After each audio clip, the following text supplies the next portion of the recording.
जय हिंद friend, Hindi our pride में आप सभी का स्वागत है। जैसे कि हम हिंदी साहित्य संबंधी भक्ति काल में सगुण भक्ति के उद्भव एवं विकास पर चर्चा करने वाले हैं।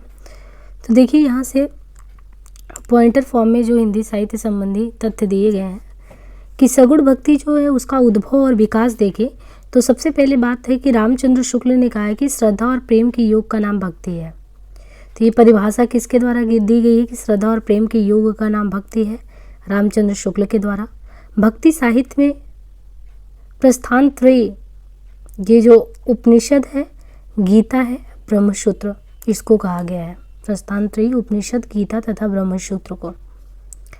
नारद भक्ति सूत्र में भारत के भक्ति के 11 भेद माने गए हैं। तो नारद भक्ति सूत्र में भक्ति के कितने वेद माने गए हैं?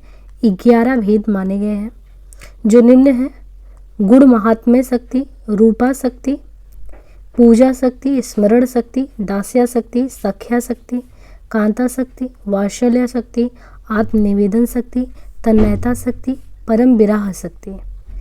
तो शुक्ल ने श्रद्धा और प्रेम के योग का नाम भक्ति माना। स्थान त्रय में उपनिषद, गीता, ब्रह्मपुत्र आते हैं। नारद भक्ति सूत्र में भक्ति के 11 भेद माने गए हैं।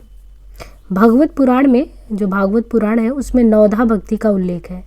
अभी जो भक्ति 9 प्रकार की यानी नवधा भक्ति का उल्लेख है भागवत पुराण में, तो इसमें होता क्या है?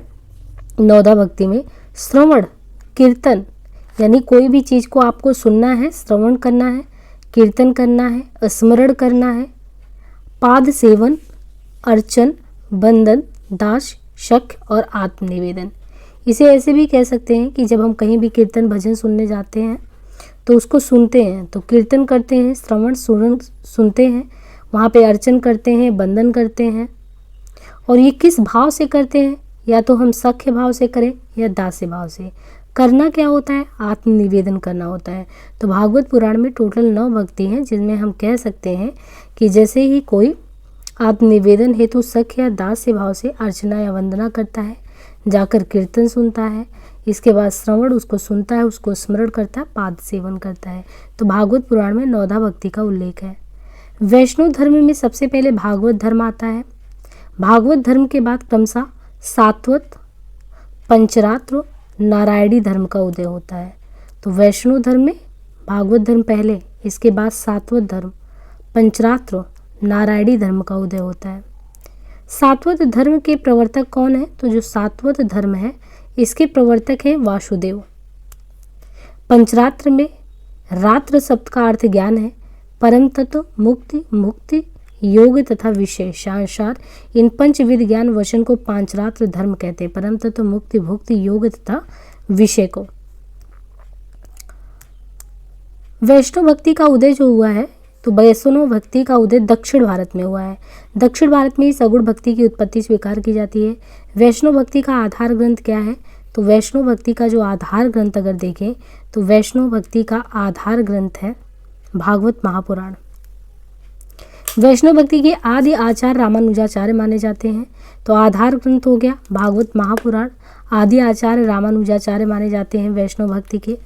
वैष्णव भक्ति के संप्रदाय आचार्य दर्शन की बात करें तो श्री संप्रदाय, ब्रह्म संप्रदाय, रुद्र संप्रदाय, सनकादि संप्रदाय, रुद्र संप्रदाय, श्री राम ब्रह्म माधव, रुद्र विष्णु, विष्णु रुद्र, सनकादि निम्बार्क, रुद्र बल्लभ। किसी भी तरह याद रखिए इसको, लेकिन ये बहुत ज़रूरी है, इससे बार बार क्वेश्चन आता है। जैसे श्री संप्रदाय है जिसके प्रवर्तक रामानुजाचार्य हैं, तो ये यादव प्रकाश इनके गुरु थे। 1016 से 1127 यानी जन्म, मृत्यु। और विशिष्ट, जो विशिष्ट द्वैतवाद है वो राम जी का है। तो हम इसको ऐसे याद करते हैं कि राम जी विशिष्ट हैं, तो श्री राम विशिष्टाद्वैतवाद। और जन्मस्थान कांचीपुरम, दक्षिण भारत। ब्रह्म माधव ब्रह्म, तो ब्रह्म माधव 1199 दिया है, द्वैतवाद, बेलीग्राम। रुद्र विष्णु स्वामी, शुद्धाद्वैत। तो शुद्ध अद्वैत, जहाँ पे शुद्ध लगा है वो विष्णु स्वामी का है, रुद्र संप्रदाय। श्री राम संप्रदाय हो गया विशिष्ट। सनकादि निम्बार्का, नारद मुनि इनके गुरु हैं। 1114 से 1162 द्वैताद्वैतवाद, निम्बारपुर, बेलेरी जिला। रुद्र बल्लभाचार्य, विष्णु स्वामी, शुद्ध द्वैतवाद।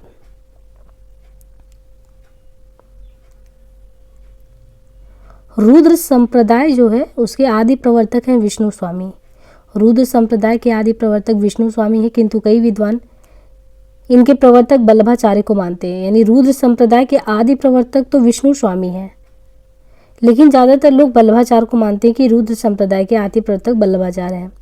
दक्षिण भारत के वैष्णव भक्तों को आलवार कहते हैं। आलवार ने कृष्ण और राम दोनों की आराधना की। अभी नहीं कि आलवार संतों जैसे नैनार को हम मान के चले कि नैनार जो है अगर वो शिव की करते तो अलवार विष्णु की करते हैं, लेकिन एक चीज़ है अलवार कृष्ण और राम दोनों की आराधना करते हैं। और अलवारों का संबंध दक्षिण भारत के कौन से प्रांत से है? तो केरल प्रांत से है। दक्षिण भारत के केरल प्रांत से इनका संबंध है। और संख्या कितनी है? 12 इनकी संख्या है।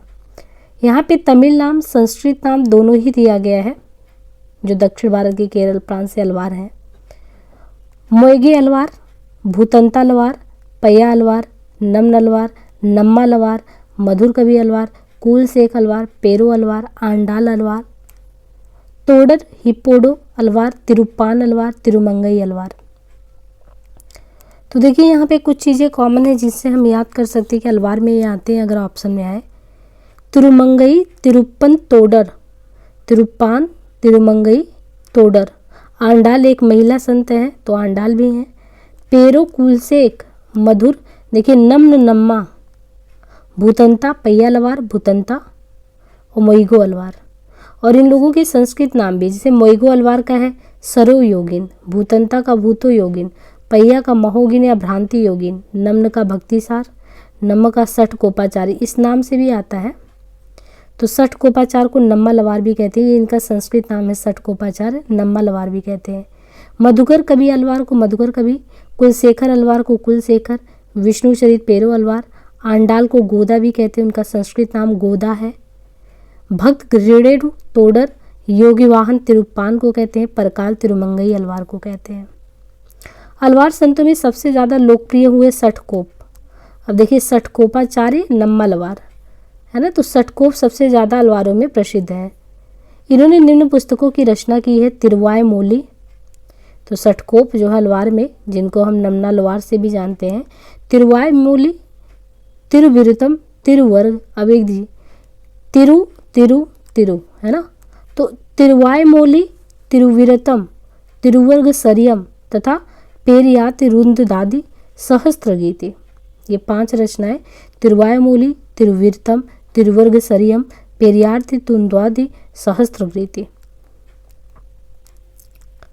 7वें अलवार संत केरल के चेरवंशी राजा कुलशेखर ने पेरुमाल तिरुभक्ति नामक ग्रंथ की रचना की। तो जो 7वें अलवार हैं संत केरल के चेरवंशी राजा कुलशेखर, उन्होंने पेरुमाल तिरुभक्ति नामक ग्रंथ की रचना की। अलवार संतों के लोक प्रचलित 4000 पद, कितने? 4000। तो अलवार संतों के लोक प्रचलित 4000 पदों को नलियार दिव्य प्रबंधम शीर्षक से 4 भाग में रंगनाथ मुनि या रघुनाथाचार्य ने संकलित किया है।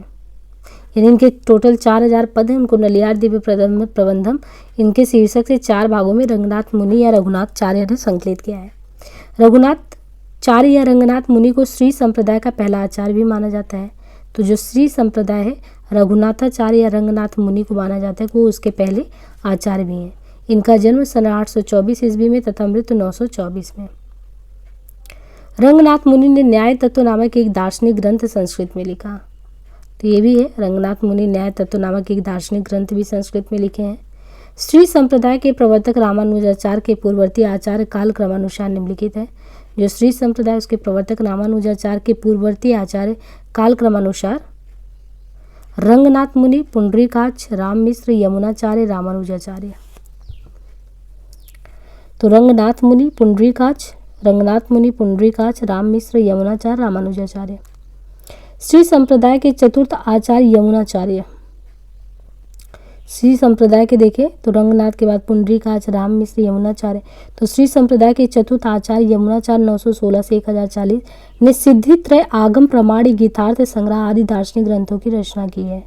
श्री संप्रदाय के चतुर्थ आचार्य यमुनाचार्य ने सिद्धित्रय, आगम प्रमाणी, गीतार्थ संग्रह आदि दार्शनिक ग्रंथों की रचना की है। श्री संप्रदाय में राम को आराध्य माना जाता है तथा ब्रह्म, रुद्र एवं सनकादि में कृष्ण को। तो ब्रह्म है, रुद्र, सनकादि उसमें विष्णु को, श्री संप्रदाय में राम को। अहिंसावाद एवं प्रपत्तिवाद वैष्णव संप्रदाय का वैशिष्ट्य है। वैष्णव संप्रदाय अहिंसावाद एवं प्रपत्तिवाद वैष्णव संप्रदाय का वैशिष्ट्य है। प्रपत्तिवाद को शरणागति भी कहा जाता है। तो किसको? प्रपत्तिवाद को शरणागति भी कहा जाता है। वैष्णव संप्रदाय में प्रपत्ति या शरणागति के 6 अंग होते हैं। वो 6 अंग है: अनुकूल का संकल्प, प्रतिकूल का त्याग, रक्षा का विश्वास, गोत्रुड़ वर्ण, आत्मनिक्षेप, कार्पण्यता। तो अनुकूल का संकल्प, प्रतिकूल का त्याग, रक्षा का विश्वास, गोत्रित्व वर्ण, आत्मनिक्षेप, कपिड़यत। शंकराचार्य का जन्म 8वीं सदी के आसपास केरल में हुआ। शंकराचार्य ने अद्वैतवाद की स्थापना की तथा प्रस्थानत्रयी का भाष्य लिखा। शंकराचार्य के गुरु का नाम गोविंद योगा था। शंकराचार्य ने स्मार्त संप्रदाय का प्रवर्तन किया जो पंचदेवोपासना पर आधारित है। तो 8वीं सदी में इनका केरल में जन्म होता। अद्वैत वेदांत की स्थापना करते हैं। प्रस्थानत्रयी का भाष्य। शंकराचार्य के गुरु का नाम गोविंद योगा था। स्मार्त संप्रदाय का प्रवर्तन जो पंचदेव उपासना पर आधारित है। कुछ विद्वान शंकराचार्य को प्रच्छन्न बौद्ध भी मानते हैं क्योंकि इनके गुरु गौड़पाद बौद्ध थे। दक्षिण के शैव भक्तों को नैनार कहा जाता है जिनकी संख्या 63 बताई गई है। जो दक्षिण के शैव भक्त हैं उनको नैनार कहा जाता है जिनकी संख्या 63 बताई जाती है। दक्षिण के अलवार संतों की भाषा तमिल थी। अलवारों में प्रसिद्ध एकमात्र महिला अंदाल यानी गोदा को दक्षिण की मीरा भी कहा जाता है। सगुण धारा राम भक्ति शाखा जो है, अलवार भक्तों में सठकोप को राम भक्ति का प्रथम कवि माना जाता है। तो ये समझने वाली बात है। अलवार जो भक्त उनमें सठकोप है, सठकोप को राम भक्ति का पहला कवि माना जाता है। इन्होंने एक पुस्तक है इनकी सहस्त्र गीत में राम की उपासना का उल्लेख भी किया है। 7वें अलवार कुलशेखर भी राम के अनन्य भक्त थे। श्री संप्रदाय के आदि आचार्य रंगनाथमुनि को राम भक्ति परंपरा का पहला आचार्य माना जाता है और श्री संप्रदाय में विष्णु और लक्ष्मी की उपासना मान्य है। रामानुजाचार्य ने अद्वैत वेदांत का खंडन कर विशिष्ट द्वैतवाद की स्थापना की। तो रामानुजाचार्य जो है इन्होंने अद्वैत वेदांत का खंडन कर विशिष्ट द्वैत, जिनके अनुसार ब्रह्म के ही अंश जगत के सारे प्राणी हैं। अलवार सठकोप की 5 पीढ़ी के पीछे रामानुजाचार्य का नाम आता है। रामानुजाचार्य को शेष या लक्ष्मण का अवतार भी कहते हैं। श्री संप्रदाय की प्रधान गद्दी तोत्रादि में है। देखिए, प्रधान गद्दी से भी क्वेश्चन आता है। जो श्री संप्रदाय इसकी प्रधान गद्दी तोत्रादि में है और रामानुजाचार्य को शेष या लक्ष्मण का अवतार भी मानते हैं। रामानुजाचार्य के 14वीं या 15वीं शिष्य परंपरा में सुप्रसिद्ध स्वामी रामानंद हुए। हिंदी में राम काव्य के पुरस्कारकर्ता रामानंद माने जाते हैं। राम काव्य के पुरस्कारकर्ता रामानंद है। हजारी प्रसाद द्विवेदी ने लिखा है कि मध्य युग की समग्र स्वाधीन चिंता के गुरु रामानंद ही थे। यानी मध्य युग में कोई समग्र रूप में स्वाधीन चिंता के गुरु तो वो रामानंद है।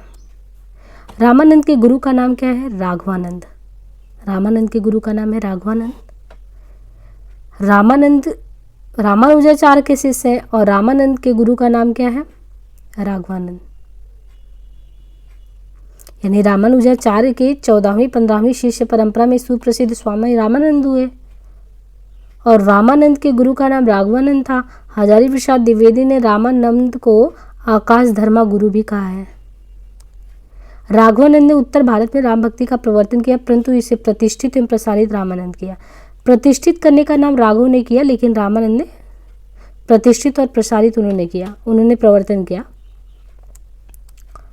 रामानंद 14वीं सदी में वर्तमान में थे। इनके रचित प्रमुख ग्रंथ क्या हैं? तो रामानंद के हैं ग्रंथ जो है वैष्णव मताब्ज, श्री रामार्चन पद्धति, योग चिंतामणि, राम रक्षा स्रोत, आनंद भाष्य। ये जितने भी हैं सारे इंपॉर्टेंट हैं। वैष्णव मताब्ज भास्कर, श्री रामार्चन पद्धति, योग चिंतामणि, राम रक्षा स्रोत, आनंद भाष्य आदि। रामानंद रचित प्रमुख काव्य पंक्ति कौन सी है? तो रामानंद द्वारा रचित प्रमुख काव्य पंक्ति कौन सी है? आरती की जय हनुमान लला की, दुष्ट दलन रघुनाथ कला की, जाके बल भर दे मही कापे, रोग सोग जाकी सीमा ने चापे, कहाँ जाइए हो धरी लागो रंग, मेरो चंचल मन भयो अपंग। रामानंद ने रामावत संप्रदाय की स्थापना की। इस संप्रदाय के लोग बैरागी नाम से प्रसिद्ध थे। तो जब रामानंद के द्वारा रामावत संप्रदाय की स्थापना की गई, इस संप्रदाय के लोग बैरागी नाम से प्रसिद्ध हुए। रामानंद कृत वैष्णव मताब्ज भास्कर में उनके शिष्य सुरसुरानंद ने 9 प्रश्न किए हैं, जिनके उत्तर में राम तारक मंत्र की विस्तृत व्याख्या, हिंसा का महत्व इत्यादि विषयों पर चर्चा हुई है। तो रामानंद ने रामावत संप्रदाय की स्थापना की। संप्रदाय के लोग बैरागी कहे जाते थे। रामानंदकृत वैष्णव मताब्ज भास्कर में उनके शिष्य सुरसुरानंद ने 9 प्रश्न किए, जिनके उत्तर में राम तारक मंत्र की विस्तृत व्याख्या है। अहिंसा का महत्व इत्यादि विषय पर चर्चा भी हुई है।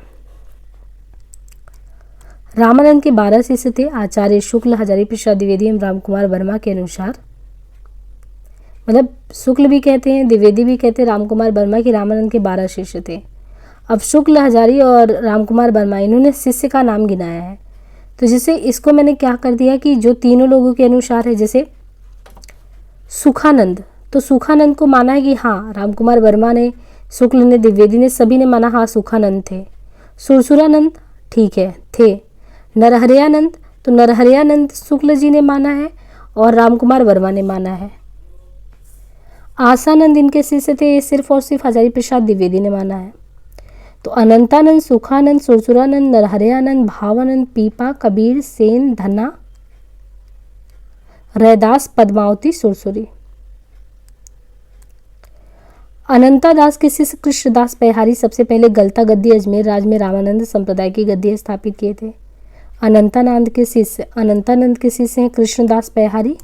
तो अनंतानंद के शिष्य कृष्णदास पैहारी सबसे पहले गलता अजमेर राज में रामानंद संप्रदाय की गद्दी स्थापित किए। रामानंदी संप्रदाय में गलता को उत्तर भारत का उत्तर तोताद्री भी कहते हैं। तो जो रामानंदी संप्रदाय उसमें गलता को उत्तर भारत का उत्तर तोताद्री भी कहते हैं। गलता में पहले नाथपंथी योगियों का अधिकार था। अजमेर के राजा पृथ्वीराज पैहारी जी के शिष्य बने। पैहारी के 2 प्रसिद्ध शिष्य हुए अग्रदास, किलेदास। किलेदास ने राम भक्ति में योगाभ्यास का मेल करके एक तपसी शाखा की स्थापना की। किलेदास के शिष्य द्वारकादास। किलेदास के शिष्य द्वारकादास थे। इनके संबंध में नाभादास ने भक्तमाल में लिखा है, अष्टांग जोगतन त्यागियो द्वारकादास जाने दुनी। अग्रदास ने राम भक्ति परंपरा में रसिक भाव का समावेश कर रसिक संप्रदाय की स्थापना की।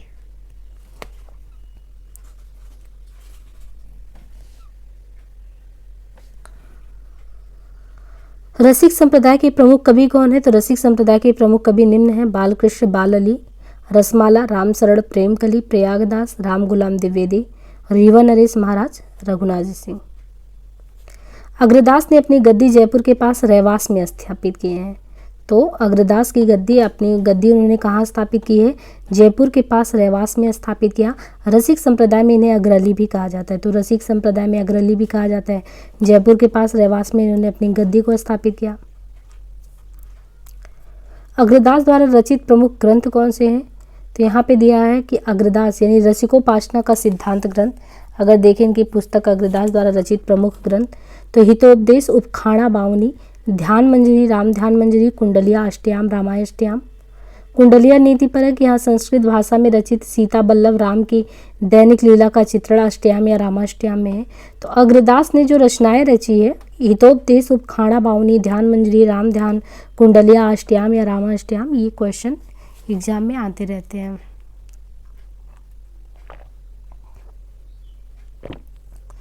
अग्रदास के शिष्य नाभादास जी माने जाते हैं कि नाभादास जो है अग्रदास के शिष्य हैं। विष्णुदास ग्वालियर नरेश डुगरेंद्र के राजकवि थे। इनके द्वारा लिखे गए ग्रंथ विष्णुदास ग्वालियर नरेश डुगरेंद्र के राजकवि थे। इनके द्वारा महाभारत कथा, रुक्मणी मंत्र, स्वर्गारोहण, रामायण। विष्णुदास कृत रामायण कथा यानी विष्णुदास ने रामायण कथा लिखी। राम कथा संबंधी हिंदी का पहला प्रबंध काव्य है। ईश्वरदास ने सत्यवती कथा 1501 में लिखा है। तो ईश्वरदास का सत्यवती कथा 1501 में लिखा गया। भरत मिलाप, अंगद पैज, तो ईश्वरदास के द्वारा सत्यवती कथा के अलावा भरत मिलाप भी, अंगद पैज भी है। गोस्वामी तुलसीदास राम भक्ति शाखा के प्रतिनिधि कवि हैं। इनका सामान्य विवरण निम्नांकित दिया गया है। जन्म, मृत्यु, माता पिता, पत्नी, दीक्षा, गुरु। तो यहाँ पे अगर देखें 1532 से 1623, 1532 से 1623। आत्माराम दुबे, हुलसी रत्नावली पत्नी हो गई। नरहरियानंद शेष सनातन इनके गुरु हो गए। सुकर खेत सोरो जिला एटा, है ना। लीला दिया गया है कि यहाँ पे जन्मस्थान के विषय में मतभेद है कि कुछ लोग इनको जैसे मानते हैं सुकर खेत सोरू के हैं, कुछ लोग मानते हैं कि राजापुर जिला बांदा के हैं। तो सुकर खेत के इनको कौन मानता है? तो यहाँ पे देखिए हजारी प्रसाद द्विवेदी जो है इनको सुकरखेत जिला एटा के मानते हैं तुलसीदास को। और राजापुर जिला बांदा के ये कौन मानते हैं? रामचंद्र शुक्ल मानते हैं। राजापुर जिला बांदा के ये हैं, इनके लिए तो शुक्ल भी मानते हैं, राम गुलाम द्विवेदी, शिव सिंह सेंगर, महात्मा रघुवर वेनी माधव। और बाकी यहाँ पे दिया गौरी शंकर द्विवेदी, हजार प्रसाद, राम नरेश त्रिपाठी, रामदत्त भारद्वाज, गणपति गुप्त, लाला सीताराम, ये सब सुकरखेत मानते हैं। आचार्य रामचंद्र शुक्ल तुलसीदास को स्मार्त वैष्णव मानते हैं। तो आचार्य रामचंद्र शुक्ल का क्या मानना है कि जो तुलसीदास है, तुलसीदास जो है ये स्मार्त वैष्णव है। और शुक्ल के अनुसार हिंदी काव्य की प्रौढ़ता के युग का आरंभ गोस्वामी तुलसीदास के द्वारा ही हुआ है। वो स्मार्त वैष्णव थे और हिंदी काव्य की प्रौढ़ता अगर कही जाए तो इसी युग से शुरू होता है। तुलसीदास के महत्व के बारे में कुछ विद्वानों द्वारा अलग अलग बात कही जाती है। जैसे नाभादास कहते हैं कि तुलसीदास जो है वो कलिकाल का वाल्मीकि हैं। तो किसने कहा कलिकाल का वाल्मीकि? नाभादास। मुगल काल का सबसे महान व्यक्ति किसने कहा है? स्मिथ ने बोला है कि मुगल काल में सबसे महान व्यक्ति कौन है? तुलसीदास। ग्रियर्सन कहते हैं कि बुद्ध देव के बाद सबसे बड़ा लोकनायक कौन हुआ? तो जब हम PYQ सॉल्व करा रहे थे तो ये सब क्वेश्चन आप देखेंगे वहाँ पे ज़रूर आएगा कि नाभादास कहते हैं ये कलिकाल का वाल्मीकि हैं, स्मिथ कहते हैं ये मुगल काल के सबसे महान व्यक्ति हैं और बुद्धदेव के बाद सबसे बड़े लोकनायक हैं, और मधुसूदन सरस्वती कहते हैं आनंद कानने कंचित माँ तुलसी तरु कविता मंजरी यस राम भ्रमरा भूषिता। रामचंद्र शुक्ल कहते हैं कि इनकी वाणी की पहुंच मनुष्य के सारे भाव व्यवहार तक थी। एक ओर तो वह व्यक्तिगत साधनों के मार्ग में विरागपूर्ण शुद्ध भगवत भजन का उपदेश करते हैं, दूसरी ओर लोक पक्ष में भी आकर पारिवारिक और सामाजिक कर्तव्यों का सौंदर्य दिखाकर मुग्ध करते हैं। रामचंद्र शुक्ल जो है यह एक कवि ही हिंदी के प्रौढ़ साहित्यिक भाषा सिद्ध करने के लिए काफ़ी हैं। कौन? रामचंद्र शुक्ल। रामचंद्र शुक्ल तुलसीदास जी उत्तरी भारत की समग्र जनता के हृदय मंदिर में पूर्ण प्रेम प्रतिष्ठा के साथ विराज रहे हैं। हजारी प्रसाद द्विवेदी भारतवर्ष का लोकनायक वही हो सकता है जो समन्वय करने का अपार धैर्य रखता हो। और रामविलास शर्मा इनको जातीय कवि कहते हैं, अमृतलाल नागरमानस का हंस कहते हैं। गोस्वामी तुलसीदास रामानुजाचार्य के स्त्री संप्रदाय और विशिष्ट द्वैतवाद से प्रभावित थे। इनकी भक्ति भावना कैसी थी? तो दास्य भाव की थी। गोस्वामी तुलसीदास की गुरु परंपरा का क्रम क्या है? तो गुरु परंपरा में आप देखिए सबसे पहले राघव हैं। राघव से रामानंद, राघवानंद, रामानंद, अनंतानंद, नरहरिया, नरहरिदास, तुलसीदास। तो राघव से रामा, रामा से अनंता, नरहरिया, तुलसी। रत्नावली के निम्न कथन पर तुलसीदास ने वैराग्य धारण किए थे।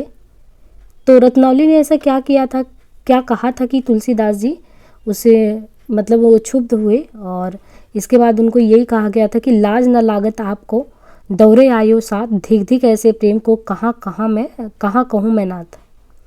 और फिर ये भी कहती हैं कि अस्थि चर्म में देह मम तामे जैसी प्रीति, तैसी जो श्री राम मोह होती न तो भवभीति। ये लाज न लागत आपको दौरो आयु साथ, धिक धिक ऐसे प्रेम को कहाँ कहूँ मैं नाथ, और अस्थि चर्म में देह मम तामे जैसी प्रीति, ये दोनों ही चीज़ें ऐसी थी रत्नावली के द्वारा तुलसीदास के लिए कि इसके बाद उनके मन में वैराग्य उत्पन्न हो गया। गोस्वामी तुलसीदास के स्नेही मित्र कौन थे? उनके स्नेही मित्रों में थे अब्दुल रहीम खान खाना, महाराज मान सिंह। तो अब्दुल रहीम खान खाना, महाराज मान सिंह, नाभादास, मधुसूदन सरस्वती, टोडरमल। खान खाना, महाराज मान सिंह, नाभादास, मधुसूदन सरस्वती, टोडरमल। टोडर की मृत्यु पर, क्योंकि उनके स्नेही मित्र थे, तो टोडर की मृत्यु पर तुलसीदास ने कई दोहे लिखे थे। उसी में एक दोहा ये भी था, चार गांव को ठाकुरों मन को महाम महीप, तुलसी या कलिकाल में अतः टोडर दीप। राम धाम टोडर गए, यानी राम के धाम टोडर गए, तुलसी भय असोच, जीवो गीत पुनीत बिनो यह जानी संकोच। रहीमदास ने तुलसी के संदर्भ में निम्न दोहा लिखा है। रहीमदास ने तुलसी के लिए क्या लिखा है? सुरतीय नरतीय नागती सब चाहत अस होए। तो तुलसीदास के लिए रहीमदास लिखते हैं कि सुरतीय नरतीय नागती सब चाहत अस होए, गोद लिए हुलसी फिरे तुलसी सोसुत होए। गोस्वामी तुलसीदास कृत 12 ग्रंथों को भी प्रमाणिक माना जाता है। इसमें 5 ग्रंथ बड़े हैं और 7 छोटे हैं। अब 12 में 5 बड़े हैं, 7 छोटे हैं। डॉक्टर उदय भानु ने उनको क्रमशः लगाया हुआ है। तो ये क्रम से जो पूछा जाता है क्वेश्चन कि आपको देखिए जैसे 26 है, 27, 28, 29, 31, 43। तो सबसे पहले वैराग्य हुआ, राम आज्ञा प्रश्न है तो वैराग्य संदीपनी 1626 से 27 संवत, 27 से 28 राम आज्ञा प्रश्नावली, दोहावली रामायण, रामलला नेचू 28 से 29, जानकी मंगल 29-30। रामचरितमानस का समय 1631 है, पार्वती मंगल का 43 है, कृष्ण गीतावली का भी 43 है, गीतावली का 30, विनय पत्रिका 31 दोहावली। तो इसको क्रम से लगाने को आता है। तो बैराग्य हुआ राम को, है ना, बैराग्य हुआ राम को रामलला जानकी के साथ रामचरितमानस लिखे। ऐसा कुछ करके आप इसको थोड़ा याद कर सकते हैं कि बैराग्य राम का रामलला, फिर जानकी मंगल, रामचरित लिखा गया, पार्वती मंगल, है ना, और फिर इस तरीके से। अब तुलसी के टोटल 12 ग्रंथों में जो 5 बड़े हैं, तो जो 5 लघु कृतियाँ, तो ये है बैराग्य रामलला, जानकी मंगल, पार्वती मंगल, बरवे रामायण, जिसको पंचरत्न भी कहते हैं। तो बैराग्य रामलला, जानकी, पार्वती जानकी, बैराग्य राम और बरवे। कृष्णदत्त मिश्र ने अपनी पुस्तक गौतम चंद्रिका में तुलसीदास की रचनाओं के अष्टांग योग का उल्लेख किया है। कृष्णदत्त मिश्र ने अपनी पुस्तक गौतम चंद्रिका में तुलसीदास की रचनाओं के अष्टांग योग का उल्लेख किया है। ये 8 अंग निम्न है। अष्टांग में क्या है? राम गीतावली, पदावली, कृष्ण गीतावली, बरवे, दोहावली, सगुनमाला, कवितावली और सोहिलो मंगल। तुलसीदास की पहली रचना वैराग्य संदीपनी तथा अंतिम रचना कवितावली को माना जाता है कि उनकी पहली रचना वैराग्य संदीपनी, अंतिम रचना कवितावली है। माना जाता है कवितावली के परिशिष्ट में हनुमान बाहु भी संलग्न है, किंतु अधिकांश विद्वान रामलला नेचू को पहला मानते हैं। गोस्वामी तुलसीदास की रचनाओं का अगर संक्षिप्त हम यहाँ पे क्रम देखें तो पुस्तक काव्य रूप, भाषा प्रयुक्त, छंद, छंद रूप, मुख्य रस, कांड या सर्ग दिया गया है। तो जैसे बैराग्य संदीपनी मुक्तक है, रामाज्ञा प्रश्न मुक्तक है, लेकिन देखिए मुक्तक ये भी है, मुक्तक ये भी है, लेकिन वैराग्य संदीपनी ब्रज भाषा में है। तो ये भी क्वेश्चन पूछा जाता है कि कौन सा इनका ब्रज भाषा में है, कौन सा अवधि में है।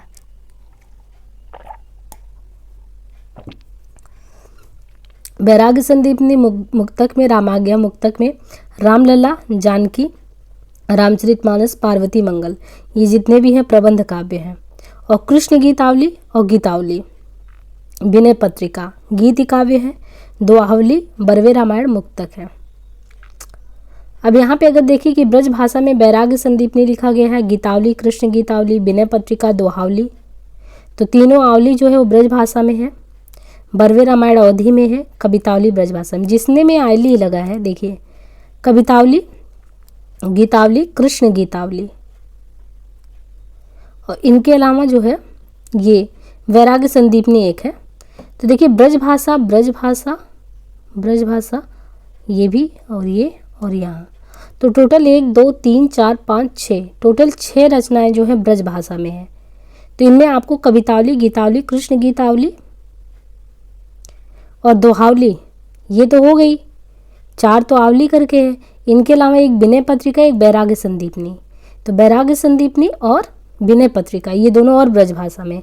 बाकी कृष्ण गीतावली, गीतावली, दोहावली, कवितावली ये सब है ब्रज भाषा में। और जितने भी हैं रामलला नेचू, जानकी मंगल, रामाज्ञा प्रश्न, रामचरितमानस, पार्वती मंगल अवधि में है। और कुछ दोहा सोरठा, दोहा सोहर छंद में, हंस गीत, दोहा चौपाई। अब जैसे रामचरितमानस में कितने हैं, तो दोहा चौपाई अवधि प्रबंध है, 1074 दोहा है, भक्ति रस 7 कांड है उसमें। गीतावली में देखेंगे तो वात्सल्य 7 कांड, और कवितावली बरवे रामायण में 7 कांड, और फिर छंदों की संख्या भी बताई गई है। रामचरितमानस की रचना संवत 1631 में चैत्र शुक्ल नवमी रामनवमी मंगलवार को हुआ। रचना में 2 वर्ष 7 महीने 26 दिन लग गए। रामाज्ञा प्रश्न एक ज्योतिष ग्रंथ है। तो देखिए ज्योतिष ग्रंथ कौन सा है? रामाज्ञा प्रश्न।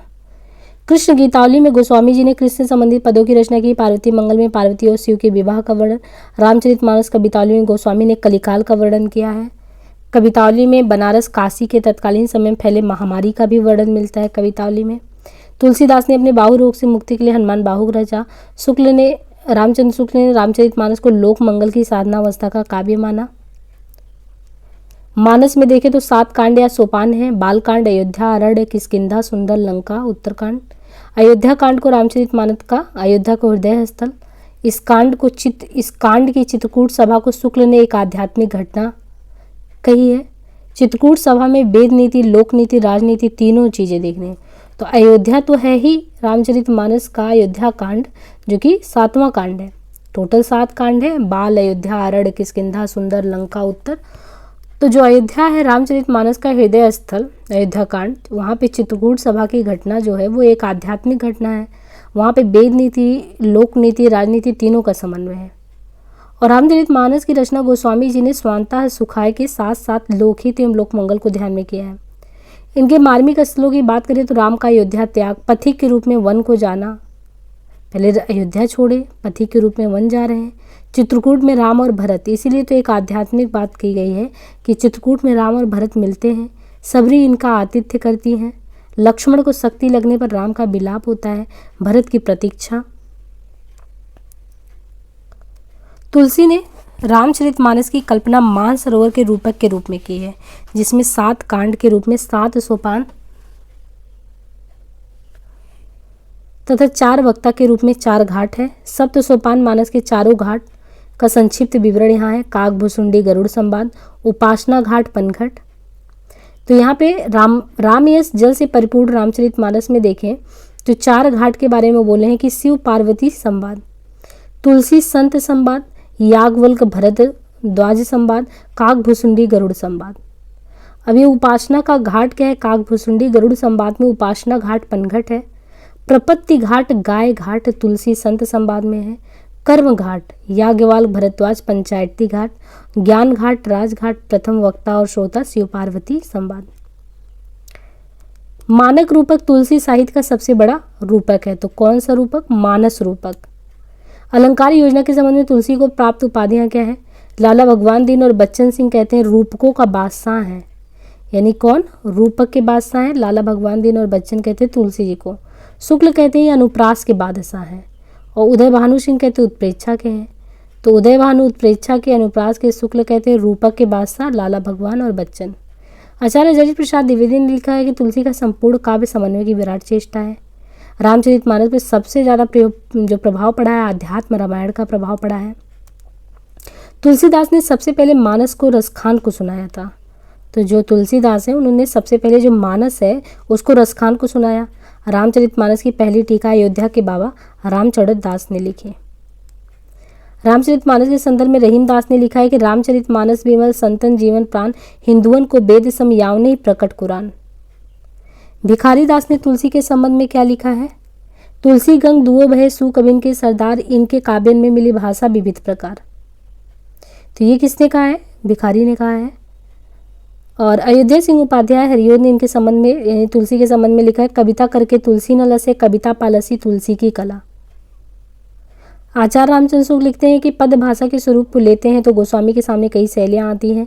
वीर गाथा काल की छप्पे पद्धति, विद्यापति और सूरदास की गीत पद्धति, गंग आदि भाटों की कविता सवैया है, कबीरदास की नीति संबंधी बानी, ईश्वर दास के दोहे चौपाई। इस प्रकार भाषा के 2 रूप अवधि प्लस ब्रज की 5 प्रमुख शैलियाँ साहित्य क्षेत्र में गोस्वामी जी को मिली हैं। नाभादास गोस्वामी तुलसीदास के समकालीन राम भक्त कवि थे। नाभादास, इनका जन्म अनुमानतः 1570 के आसपास हुआ था। नाभादास ने हिंदी में भक्तकाल की परंपरा का सूत्रपात किया। इनके गुरु का नाम अग्रदास था। तो नाभादास उन्हीं के समकालीन थे 570 के आसपास, और ये अग्रदास इनके गुरु थे। ग्रियर्सन ने नाभादास की उपासना नारायण दास बताया है। उपनाम जो है ग्रियर्सन ने बताया नाभादास का कि नारायण दास है। और सन 1585 ईस्वी यानी 1600 संवत 1642 के आसपास ब्रज भाषा में भक्तमाल की रचना की। 200 कवियों का जिक्र किया 316 छप्पयों में। सन 1712 ईस्वी में प्रियादास ने भक्तमाल की टीका लिखी। तो यही जो थी 1712 में प्रियादास ने भक्तमाल की टीका रसबोधनी शीर्षक से ब्रज भाषा की कवित्त सवैया शैली में लिखी। नाभादास ने रामचरितमानस से संबंधित 2 अष्टयामों की रचना की जो संस्कृत या चंपू काव्य शैली में रचित है।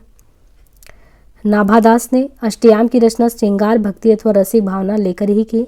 अष्टयाम एक ब्रज में एक अवधि में। गद्य में राम और सीता के 8 पहर का वर्णन ब्रजभाषा अष्टयाम में है। अवधि दोहा चौपाई में राम सीता का वर्णन है। नाभादास द्वारा विभिन्न कवियों के संदर्भ में भक्तमाल में कही गई बातें हैं। कबीरदास के बारे में कहते हैं नाभादास, कबीर कानी राखे नहीं वर्णाश्रम सट दर्शनी। मीराबाई के बारे में कहते हैं कि निरंकुश अति निडर रसिक जस रसना गायो। निरंकुश अति निडर रसिक जस रसना गायो। तुलसीदास के बारे में कि त्रेता काव्य निबंध करी सत कोटि रसायन। त्रेता काव्य निबंध करी, सतकोटि रसायन, एक अक्षर उच्चरय ब्रह्मा इत्यादि परायण, अब भक्तन सुख दैन बहुरी, लीला विस्तारी, रामचरण रस मत रहत अहनिस व्रत भारी, संसार अपार के पार को सुगम रूप नौका लियो, कलि कुटिल जीव निस्तार रहित वाल्मीकि तुलसी भयो। सूरदास के बारे में कहते हैं कि उक्ति चोज अनुप्रास वरण उपस्थिति अति भारी, वचन प्रीति निर्वाह अर्थ अद्भुत तुकधारी। यानी क्या है? अद्भुत तुकधारी है। विमल बुद्धि गुण और को जो वह गुण स्वानी धरे, सुर कविता सुनी कौन कभी जो नहीं सिर बलवान चलान करे। नंददास के बारे में कहते हैं कि लीला पदरस रीति ग्रंथ रचना में नागर सारस उक्ति युक्त, भक्ति रह गनु जाकर, चंद्रहास अग्रज सुहृदय, परम प्रेम पथ में पगे, नंददास अनंदानाथ रसिक सुप्रभ हित रंग मंगे। अष्टयामी नावादास ने लिखा है, अवधपुरी की शोभा जैसी कहीं नहीं सकही, शेष श्रुति तैसी। अष्टयामी नावादास लिखते हैं कि अवधपुरी की शोभा जैसी कहीं नहीं सकही, शेष श्रुति तैसी। केशवदास का जन्म बुंदेलखंड के ओरछा नामक नगर में सन 1555 ईस्वी में हुआ और इनकी मृत्यु सन 1617 ईस्वी में हुआ। केशवदास का उपनाम वेदांती मिश्र था और ये निम्बार्क संप्रदाय में दीक्षित थे। ये ओरछा नरेश महाराज राम सिंह के भाई इंद्रजीत सिंह के गुरु और राजाश्रित कवि थे। केशवदास की रचनाओं का काल क्रमानुसार संक्षिप्त परिचय यहाँ नीचे दिया गया है। तो यहाँ पे देखिए केशवदास के बारे में कि केशवदास की रचनाओं का काल क्रमानुसार रसिक प्रिया, रामचंद्रिका, कवि प्रिया, रतन बावनी, वीर सिंह देवचरित, विज्ञान गीता, जहांगीर, जसचंद्रिका, नक्सिक, छंदमाल और इन सभी के जो है क्रमशः समय भी दिए गए हैं। तो ये तो केशवदास के बारे में यहाँ दिया गया है।